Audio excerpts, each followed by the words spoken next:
Good afternoon. My name is Tracy Rosenthal, and I am the Associate Director of the Bernstein Center for Leadership and Ethics at Columbia Business School. I'm excited to welcome you to our final Organizational Leadership Series event of the semester, featuring a conversation with Rhonda Morris, Vice President and Chief Human Resources Officer of Chevron, and Adam Bryant, CBS's Senior Advisor to the Reuben Mark Initiative. This is sure to be a fun one, as Adam and Rhonda are close friends who co-author a LinkedIn interview series with prominent Black leaders called Leading in the B-Suite. Today's program is a featured event of the Reuben Mark Initiative, which leverages the intellectual capital of Columbia Business and Law Schools to teach the leadership skills necessary to create optimal organizational cultures. And Mr. Reuben Mark, the former CEO of Colgate-Palmolive for 25 plus years, was a trailblazer in the realm of corporate culture, and we are grateful to have learned so much from him and have him in the audience today. At this time, it is my pleasure to introduce today's moderator. Adam Bryant is Managing Director at the EXCO Group, a senior leadership development and executive mentoring firm. He is a 3-time published author, and he worked as a journalist for 30 years, spending 18 of those at the New York Times, where he interviewed more than 500 CEOs for his series Corner Office. Before handing it over to Adam, a quick reminder to send questions for Rhonda through the Q&A box. And this is a PPIL approved event. So for students seeking PPIL credit, please click on the link that was just dropped in the chat, check in, and fill out your post-event reflection form. Thank you so much for joining us. Adam, hand it over to you. Thanks so much, Tracy, and thanks to everybody for joining us. Looking forward to spending this time with you. I'm not going to do a full dramatic reading of Rhonda's bio. Most important thing is she is the head of HR at Chevron, which I think is about 13 on the Fortune 500, so she's got a big job. Just by way of context, I first met Rhonda in 2019 when I interviewed her for our strategic CHRO series on LinkedIn. She and I stayed in touch, became friends, started having regular conversations, and we launched the Leading in the B-Suite interview series with prominent Black leaders that we'll be talking about at some point during this conversation. So looking forward to asking Rhonda some questions, turning the tables on her again. So Rhonda, if we could start off, I always like to begin at the beginning. Tell us a little bit about how Rhonda became Rhonda. What were some important early influences for you that really shaped who you are as a leader today? I would probably start, and it's kind of hard because I know you know a lot of these stories and you've heard them before, but when I was a little kid, I grew up in this neighborhood where there were lots of kids like me, except the kids I played with happened to be more boys than girls. And so I learned, and I think about this a lot because I think how I grew up playing with boys has helped me in the job I have now. And what I learned from this, this was a long time ago before everybody had scheduled play dates. You just sort of went outside and played with who was available. And given most of the kids in my neighborhood were little boys, I have a bit of a competitive streak. I always wanted to get picked first. And so I thought, how do I get picked first? And I thought I have to be better than all of them. And I learned that if you are on a team and you are very good and you're going to help that team win, it really doesn't matter if you are a girl. Other attributes become much less important. And I learned the importance of contributing and helping people win, and then the other things tend to fade in the background a little bit. And we've talked about this, but you've spent a lot of your career in the energy industry as either an only or double only in meetings, the only woman, the only person of color, or both. Can you share a little bit about how you've handled that? Yes, well, and going back to growing up with boys, I was the only girl, so I've been kind of an only in a whole bunch of different settings. And I have days, Adam, where I think that I'm over all of this because I've experienced it my entire career. But then I'll have these experiences. Like a couple weeks ago, I was in a meeting in Washington, D.C. with 150 people. And in this meeting, I was the only Black woman in a meeting of 150 people. And you just sort of look around the room and go, wow. And I don't dwell on it. It's sort of ever present. And sometimes I think that I'm over this, but then I realize I probably never will be. But in terms of coping, I would draw a correlation again to people want individuals in their organizations and on their teams who are going to help them be successful. So when I was a kid, it was about winning whatever game we're playing. In a business environment, it's about achieving business objectives. So I always try to keep my focus on what am I trying to accomplish. And I talked to you before about kind of asking for help. And I learned the importance of asking for help from one of my teachers when I was in high school. And it was actually my math teacher. And I realized early on, I went from a situation where I was the smartest kid in 8th grade and I go to high school. And that was sort of my first, I would call it psychological demotion, because I get into this big high school and I'm no longer the smartest person there. And not only was I not the smartest person there, I actually didn't know the material. So I had to work up the courage to ask my 9th grade math teacher for help. And so I learned from her the importance of not being afraid to ask for help when you need it. And as I think about the course of my career, the majority of people, and it might just be because of the demographics of our company, the majority of people who've helped me in my career have actually been white men. And so I think about, I'm not one who's going to say I'm colorblind because I'm not. I just try to look at people as people. How can I help them? How can they help me, and not really focus on being different? And you've told me about this. I mean, just the power of that simple phrase, like, I need your help. And I remember you giving me that advice, and, people often respond. I've used it a couple of times and I've said to myself, wow, Rhonda is right, because people write back right away and say, how can I help? Yes, Yeah. they are magic words. Yeah.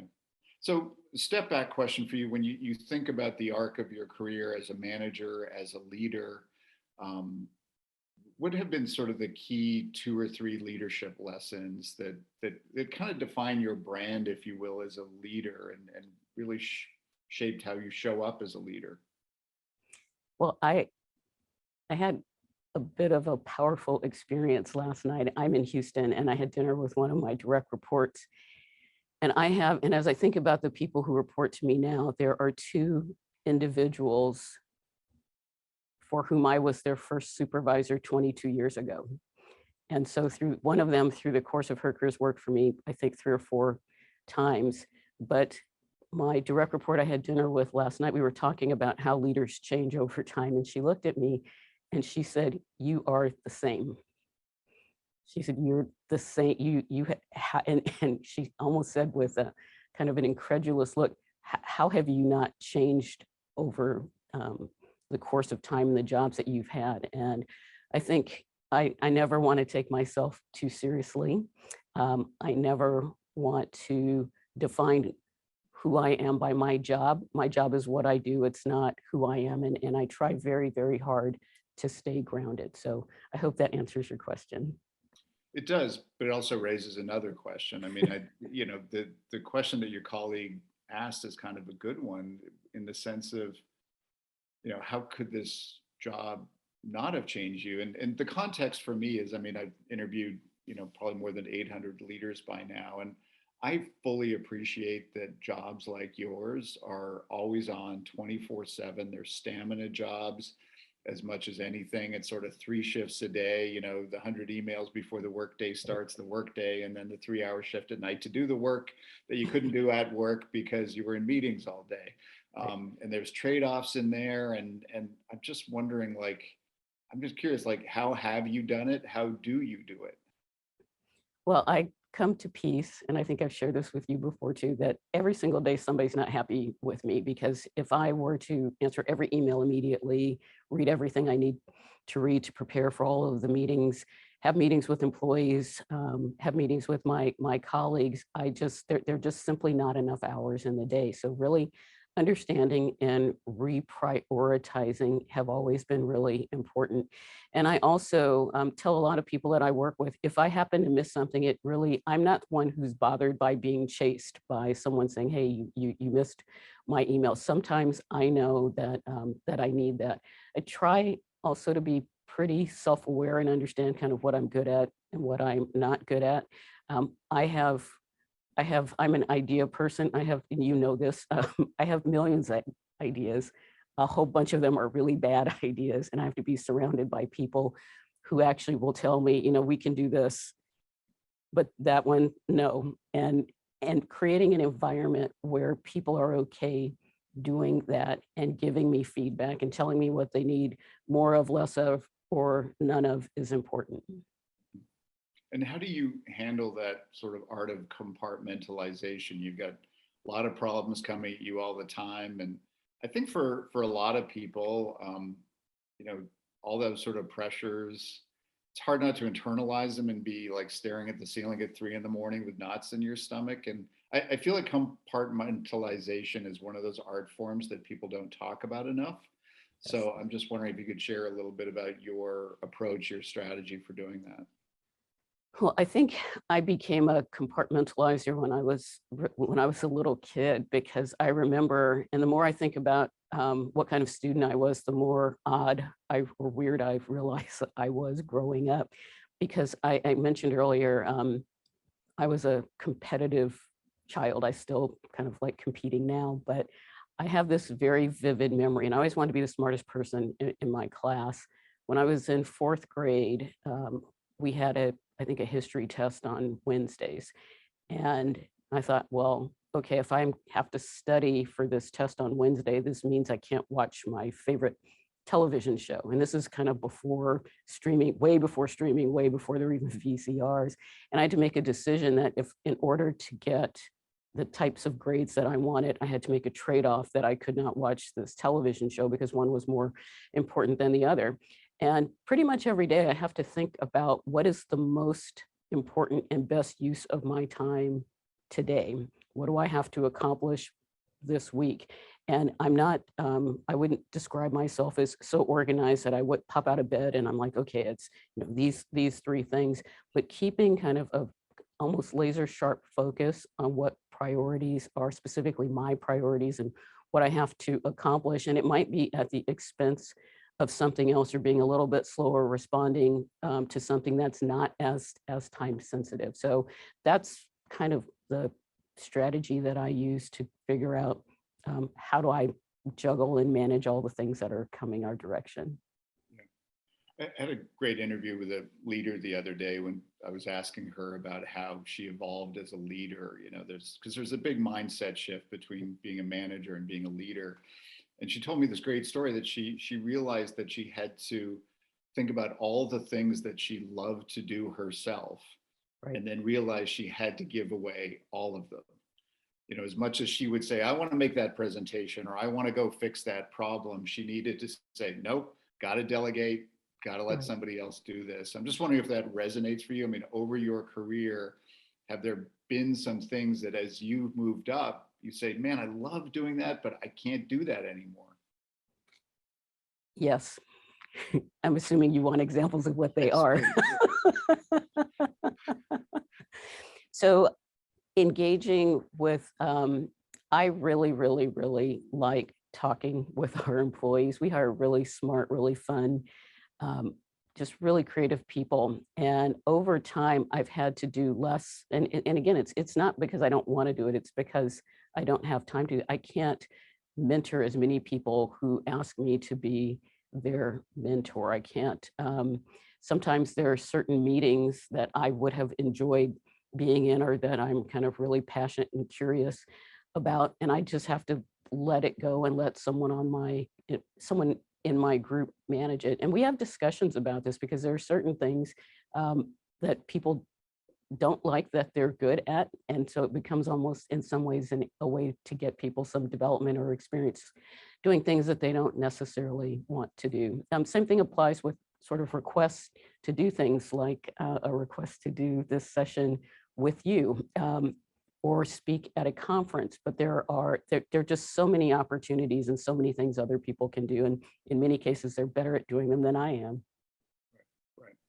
So just to sort of reflect on the last couple of years, I mean, I think there's been a breathtaking amount of change on all aspects of society, and especially with corporations, the way work is being done, the sort of leadership qualities that matter most. But I think one of the other big changes is that employees increasingly feel like not only should they have a voice in setting company policy, but they should even have a vote.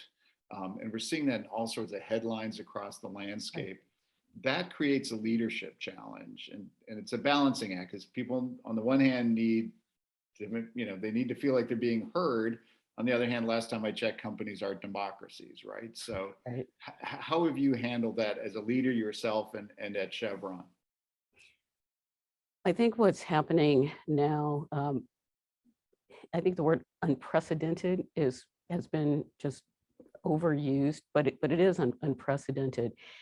And there's a lot of research that employees now believe and trust companies more than any other entity in society. So I think that's playing a role in, this is now sort of my community. And if it's my community, I want to have a voice in how my community kind of operates and how decisions are made, et cetera. And I think how companies are dealing with it, there's a direct correlation with the culture of the company and how companies choose to address it. And we've been pretty fortunate, and we've been fortunate because we've had a quote community where we communicate with our employees on a regular basis. And we did it before the pandemic. We've had employee resource groups or employee networks for over 20 years. So we've had this foundation of having kind of open, difficult dialogues before 2020, before George Floyd was murdered, before there was all the racial unrest.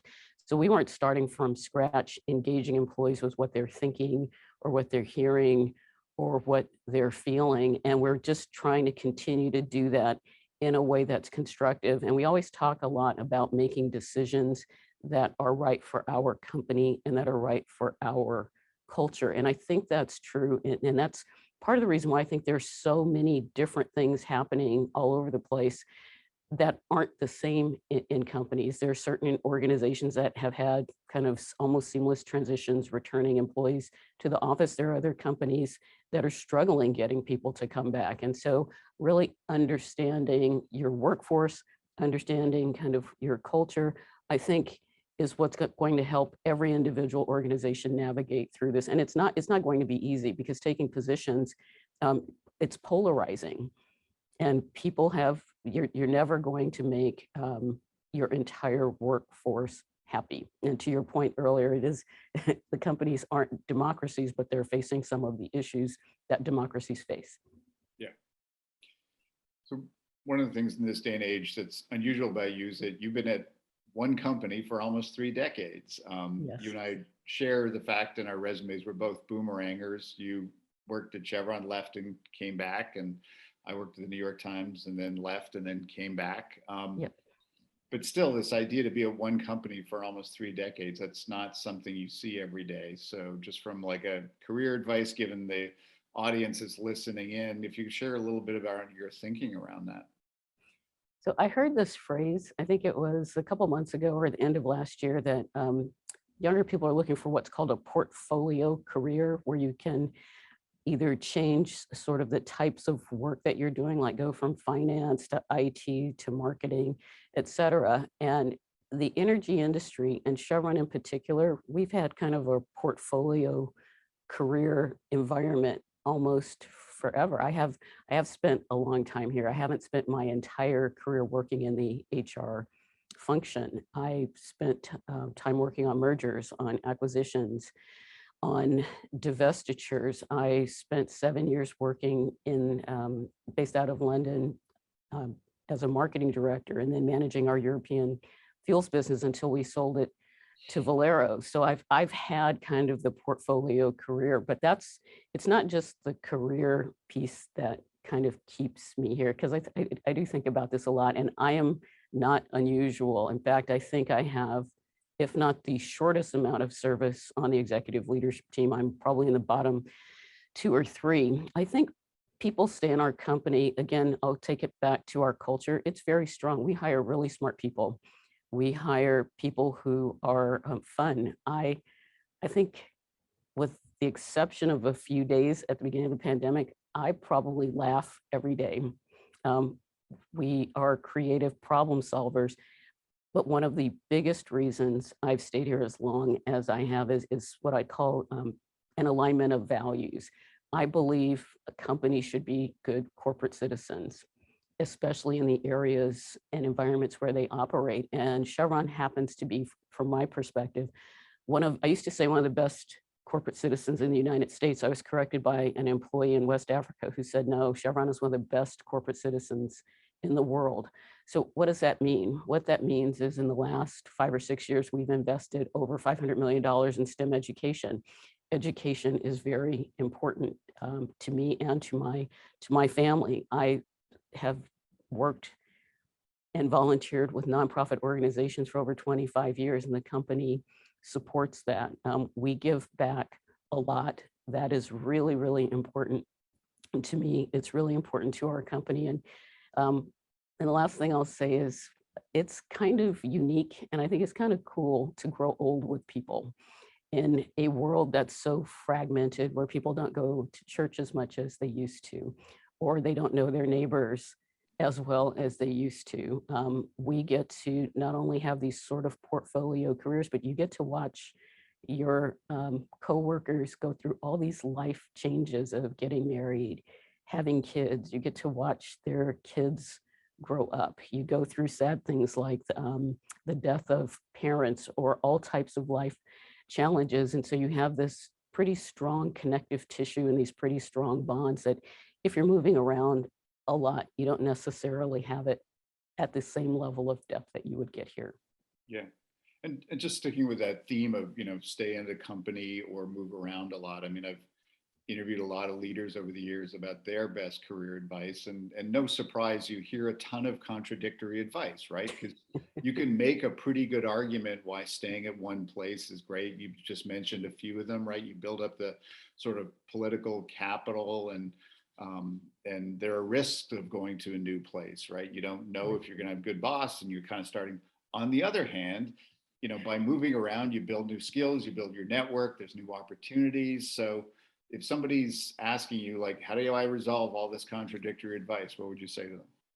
I would tell them, well, first of all, and I've been thinking about this a lot too, because even though I've been at Chevron for a long time, I think I have a pretty vast network of friends and colleagues, and some of it comes through, and this isn't talked about a lot. There's a lot of power in volunteering because you can build a network through volunteering. I believe people can develop skills through volunteering, especially influencing skills, because if you're on a nonprofit board, for example, you've got to encourage people who do not report to you to do things. You have to have selling skills. But to get back to your question about all of this contradictory advice, I think we live in an and world, not an or world. So sometimes, and you say this a lot, you have to be empathetic, but sometimes you have to be firm. Sometimes you have to be firmly empathetic. Everyone seems to be looking for kind of the perfect playbook for all types of different scenarios. And I've learned over time, it really doesn't exist.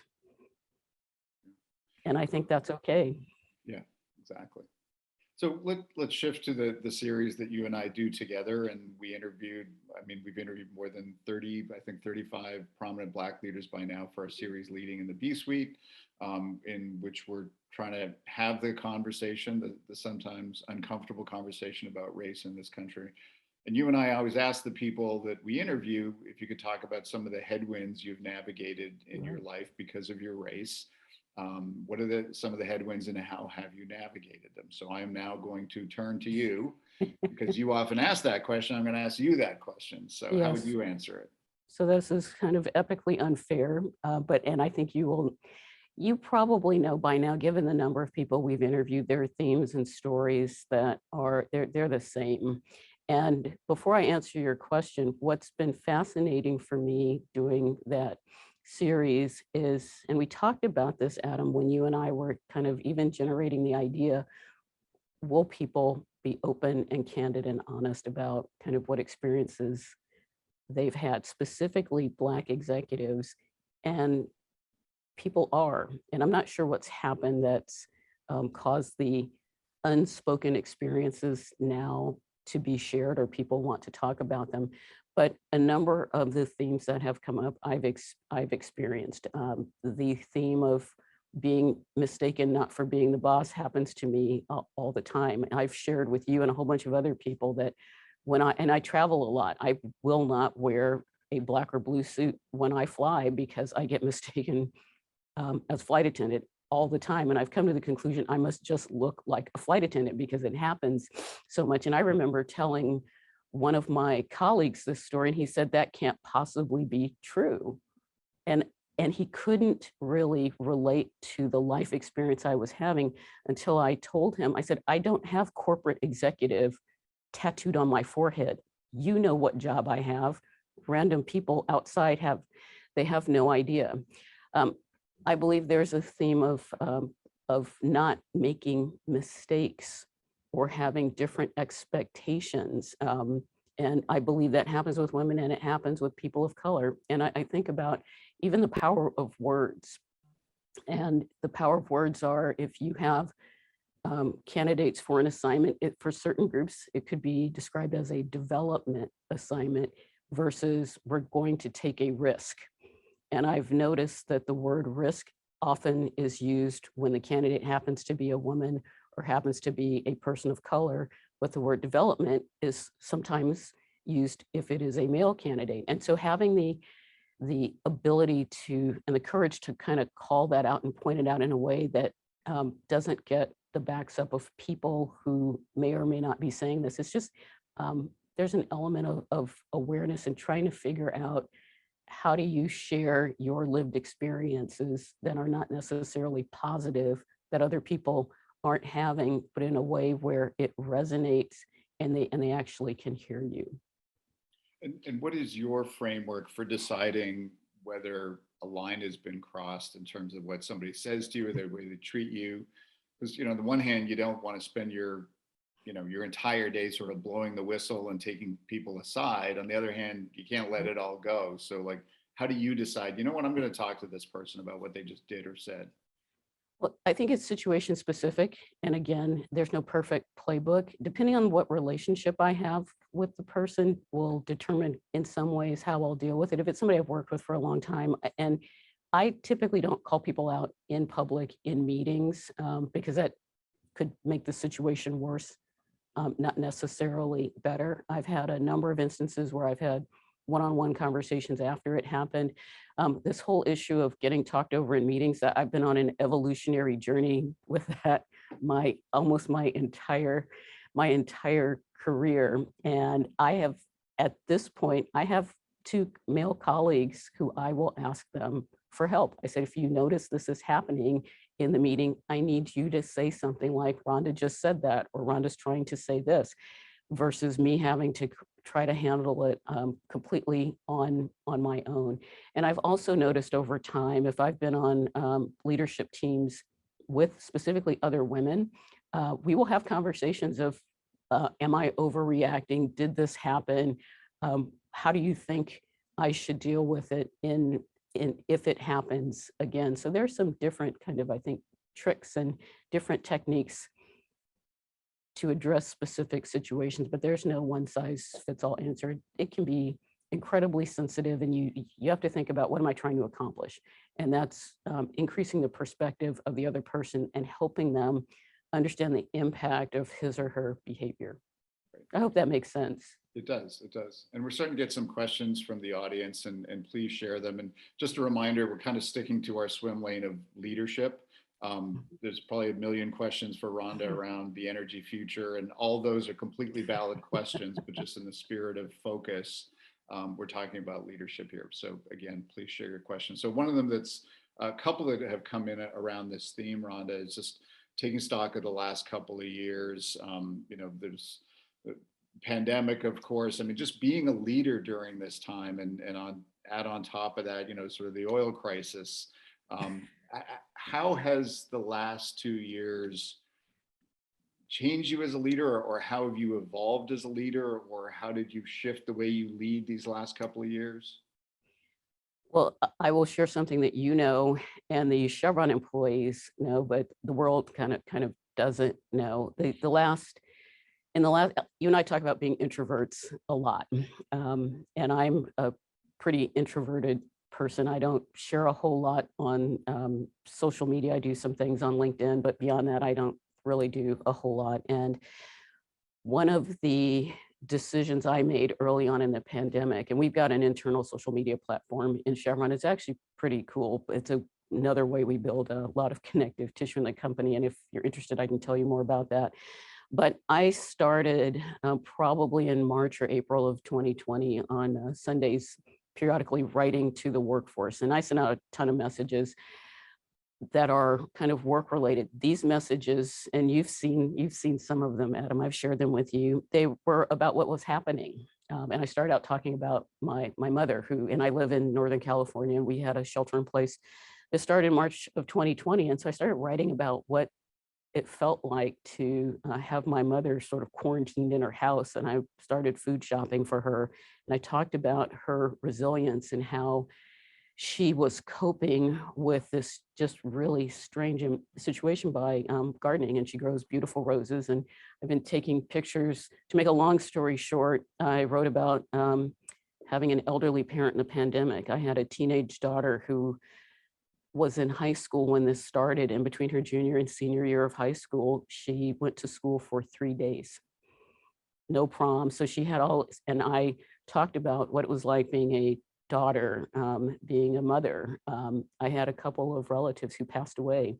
I talked about grief. I talked about or wrote about racism. And I didn't do it every Sunday, but it allowed me an opportunity to try to tap into what experiences our employees were having, because I wasn't the only person dealing with these things. Almost everyone was. And if you had asked me in 2019, would I ever do something like that, I would have said never. I will never open up and share that level of detail about my personal life with 40,000 people. So what has that turned into? I have 40,000 friends. We're now coming back. Well, we started in the US in February, March, bringing people back to the office. And I'm in Houston now, and I'm having these experiences. I'm on the other side of this a little bit. I still write to our employees or my coworkers periodically, but I'll get in an elevator and somebody I don't know will say, "How's your mom?" So my mom has a fan club in the company, or they will ask me, "Why haven't you posted pictures of her roses lately?" So I learned to kind of tap into a reservoir of something I don't think I knew that I had during the pandemic. I talked earlier about communicating, and I was talking to our CEO, I think it was probably in the fourth quarter of 2020, and he told me, he said, "Rhonda, I'm getting feedback that we're communicating too much." And I said, "Mike, do you realize how many CEOs would love to have that problem?" Because we did kind of all hands meetings. Almost everybody on the executive leadership team would have a session where any employee anywhere in the world could tune in live and ask us questions about anything. They were not scripted. And so that's how I think we were able to navigate through. You mentioned crude oil going negative. We had the pandemic. We had racism in the United States. We had fires in California and hurricanes in Texas and in Louisiana, where we have big operations. And we managed to navigate through all that, not perfectly, but I think we did it pretty well. We changed how we made decisions. We decided who are, in many cases, the critical people to be involved in decisions, which helped us, I think, elevate the level of trust, because everybody couldn't be involved in every single decision. And I'm really proud of my peers on the leadership team, because not one of them panicked about anything. And I realized all of us had dealt with some form of a crisis in our past. And I think it helped us lead better, and it helped us navigate through really difficult times. And what is it about your wiring, your background, that draws you to these challenges? I mean, I've heard this phrase from leaders, or some leaders over the years. They talk about being drawn to the fire. Like if there's a big problem, a big challenge, they're actually drawn to it. Whereas other people would go like, "Why would you want that headache? I mean, that's like hugely stressful and Yes. all that." So what is it about you that makes you, it's like, "Oh, here's an interesting Rubik's Cube that I've never solved before," and knowing that there's going to be 20 right behind it that need to be solved that you've never solved before? I will share some feedback I received from one of my favorite bosses. He told me, he said, you get a lot of energy from pushing boulders uphill. And we didn't really talk about why, but there's an element of that that's accurate. I mentioned earlier, I always have a whole bunch of ideas, and I think we can do things that we don't think we can do. And I like to try to push people to be creative. And during the pandemic, one of my best or favorite memories was we created a summer camp for the children of our employees in 2020. It was virtual. It was kind of completely homegrown by our employees, our retirees, and some of our partners. But one of my favorite parts of that was we had executive story time. So every person on the executive leadership team read their favorite children's story. They were filmed reading the story. So our CEO read Green Eggs and Ham, our general counsel read Ferdinand and had this beautiful curated background with little bulls. I read Where the Wild Things Are, but I remember the meeting where I brought up this idea and said, we have to do this. And the looks that I received were like, we are not doing that at all. And so I said, yes, you are. This is going to be fantastic. And so sometimes I think I can see the other side of something, but I might not be as good explaining it as I probably should. But it went from almost hostile's too wrong of a word, but they were not very receptive to this idea initially, to almost a competition of who did the best job, whose book reading had the best views. And so thinking about what we can be and what kinds of things can we do to be, I like things to be great and I like them to be excellent. And so that's kind of, but at the same time, I'm not always looking for perfection. So I'll share my latest idea, and I've talked about this in a couple of meetings, there's some things that happened during the pandemic I think we really should preserve, not we as a company, but almost we as a society.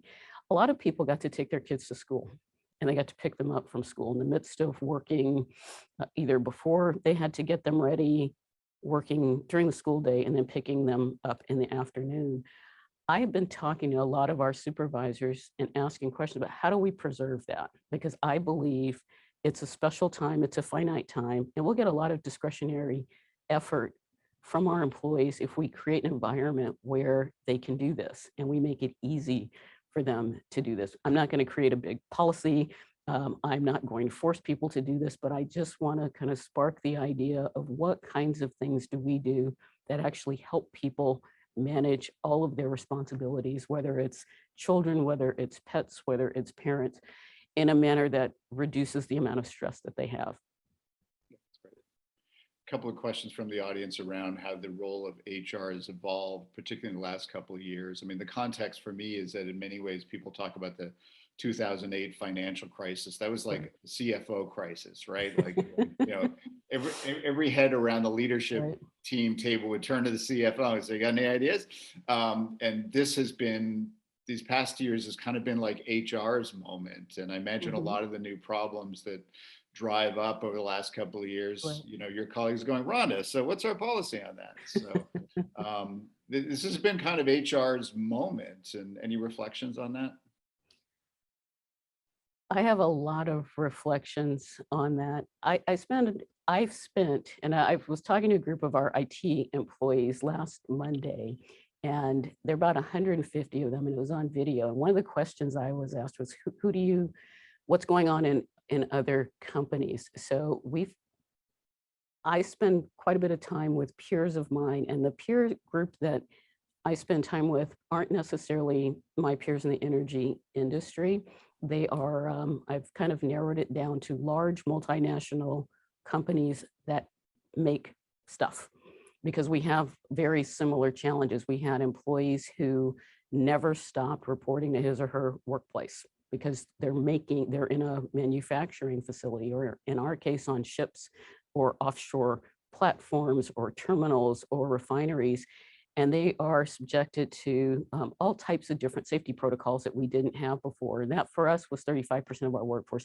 And we had 65% who made a sharp left turn in March and started remote working. And so the question is kind of, how do you manage this? Because at one point, some of the employees who were going to the office thought the people who were at working from their homes were having fun. And I thought, no one's having fun. So communication became incredibly important, reminding people that we've got kind of this whole host of different experiences people are having, depending on what type of job they have or where they are in the world, and thinking through how do we best communicate effectively with all of these different groups and different organizations. The whole question of mandating vaccines and how you make decisions of, do you do this, do you not do this, what are the consequences, intended and unintended of these decisions. It's almost similar to what you raised about positions on social issues. Vaccines are